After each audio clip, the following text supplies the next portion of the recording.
Hi, it's Mark from Top Local. We're here with Bernie Pawlik, Pawlik Automotive in Vancouver, Vancouver's best auto service experience. 18-time winners of Best Auto Repair in Vancouver and fixing and repairing, maintaining vehicles in Vancouver for 38 years. How you doing, Bernie? Doing very well. So we've been seeing a lot of ads about, or I certainly have, about car computer code readers. And I just wanted to ask you, are they any good? Well, the answer is yes, they are. And I would want to ask, why you'd want to buy one. I mean, I've seen a lot of these ads too. There are anything from a simple plug in and you read a code to a device that plugs in, connects with your smartphone, and is supposed to liberate you from coming to see your auto mechanic because you can figure everything out yourself. So those are kind of the spectrum of what's promised and what you can do. And I guess my first question to you is, why would you want to have one of those things? Well, let's just make something up. So my check engine lamp is on, and so this thing is supposed to let me, like you said, check the computer and tell me what's going on. So yeah, exactly. Well, okay, so absolutely. So you can get a device. It'll plug in, and it'll tell you there's a code P0135, and great. So you've got some information. And I mean, does that liberate you from having to go see an auto mechanic? Well, at least it gives you some information, and you can walk in with some level of intelligence, saying, "Hey, I've had a look at this." What worries me when I see products like this sold with the idea that you're not going to have to see a mechanic, or you're going to save all this money because you can diagnose it yourself, or you're going to avoid getting ripped off. I just don't see a lot of that. I mean, we fix cars all day long. We don't rip people off. I mean, there are places that do, but I'd say that's probably quite rare. There's a number of, I see work orders all the time from other shops, dealerships, independent shops. They usually have a description of the code. So when there's a code there, people don't generally make stuff up. It's what's there. Now, of course, I'm all for the idea of empowering yourself as a consumer or a car owner and going, hey, if you get a little bit of information, that kind of helps you in at least knowing that what people are telling you is correct. But just knowing a code in and of itself doesn't really give you a lot more information than there's a trouble code there.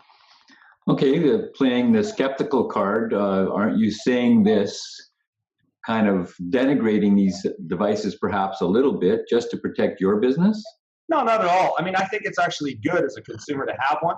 Actually, at the odd time, I find it, as a shop, sometimes we get someone comes in, my check engine light's on, the car runs perfectly well, we scan it, and there's a trouble code there for something and it's pretty clear that it would cost a lot of money to diagnose something that might be a very marginal problem.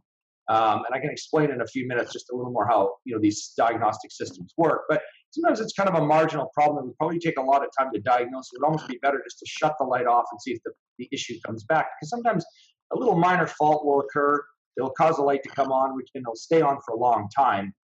And we could spend I'll just use dollars. I mean, we could spend a few $100s of your money trying to figure out something and never really get to the source of it. So the idea of actually being able to switch the light off yourself and see if it comes back on again is probably a pretty good thing. So I mean, I'm not opposed to it. I think it's a good idea. If you walk in with the information, that's great. But same if you walk into a doctor's office going, well, I've got a pain in my abdomen and I think it might be my appendix, that's great. But the doctor's going to do his own tests. And for us, that's the step we need to do next is, great, I just use this P0135. By the way, that code means a bank on oxygen sensor heater circuit. Now, does that mean the oxygen sensor is bad? I mean, do you even know what an oxygen sensor is? And so the question is, how much do you want to learn about cars? If you like doing that kind of stuff, hey, great. Then this is a definite thing that you need to have. If you don't want to learn about cars, you may not want to have it. And people, I think, they sort of, in the advertising, the feeling I was left with was that if I have this information, I'll be able to fix it myself. Do you think that's actually the case? Well, no, but what I can tell you is that sometimes, so I'll just talk a little bit about diagnostic code. So when your check engine light comes on in your car, it comes on because the vehicle computer has detected a fault, and they're mostly emission-related things. They're not necessarily, people worry, oh, my check engine light's on, it must be low in oil. Well, sometimes that can be the case, but 99% of the time it's not. It's usually a fault of the vehicle's emission system. It's actually a emission self-diagnostic system. So if the light comes on, there's something, the vehicle is theoretically putting out more pollutants to the atmosphere than it's supposed to, and you need to fix it. There's a variety of things that will happen. So there'll be a trouble code stored, and there are hundreds of them from anywhere from an engine misfire, so if your engine's running rough, to fuel leakage that can be as simple as a loose gas cap, and everything in between, transmission malfunction. So a trouble code will set. Now, as I mentioned, this P0135 oxygen sensor heater circuit, I mentioned this code. It's an oxygen sensor monitors your exhaust system and fine-tunes your fuel injection system to deliver the optimal amount of fuel. Now, the heater allows the oxygen sensor to warm up quicker, but just because it has a code, it says it's a heater circuit fault. That means it could be anything from anywhere from the computer to the oxygen sensor, any wire in between. So, we've seen these particular things where the fault is the oxygen sensor. Most of the time it is, but a lot of time it's a broken wire, it could be a blown fuse, it could be a bad computer. So in and of itself, knowing a code doesn't mean you've solved the problem. You could go buy a sensor, you could try putting it in. Not an easy job, mind you, but it depends on what level of a person you are. But at least, if you have that code, you can go in with some information. Did I answer the question there, or did I? Sometimes I feel like I drift off. Well, it's complicated. Basically, what I get out of that is, guess what?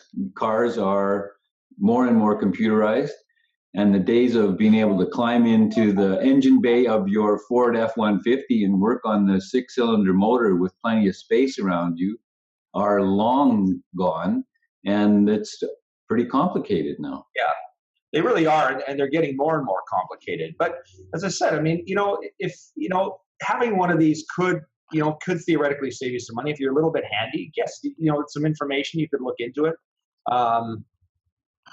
It could certainly help, if not at the very least, be educated. But I think, it brings to a larger question, think of being ripped off by a mechanic. Why are you going to someone you feel ripped off by? Like, what, you need to go have some conversations, go around, find someone you can trust. And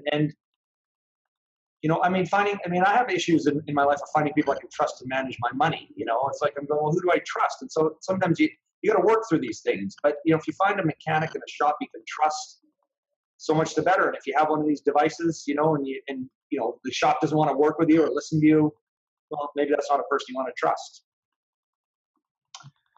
So there you go. Should I buy one of these?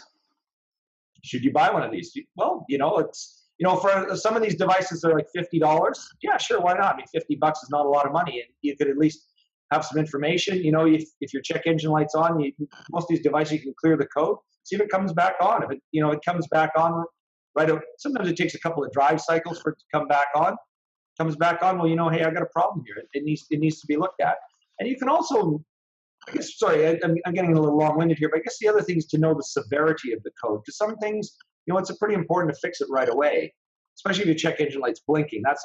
You got to fix it right away. But most other things are little subtle problems that you may not need to fix right away. And so if you knew what the code was, you might at least know, do I have to rush in and get it fixed, or could I wait a week or two? There you go. If you're looking for repairs for your vehicle in Vancouver, the guys to see are Pawlik Automotive. You can reach them at 604-327-7112 to get maintenance and repairs done on your vehicle, or to get your code reader information explained to you. And you can check them out at their website, pawlikautomotive.com, or on our YouTube channel, Pawlik Automotive Repair. Thanks, Bernie. Thanks, Mark.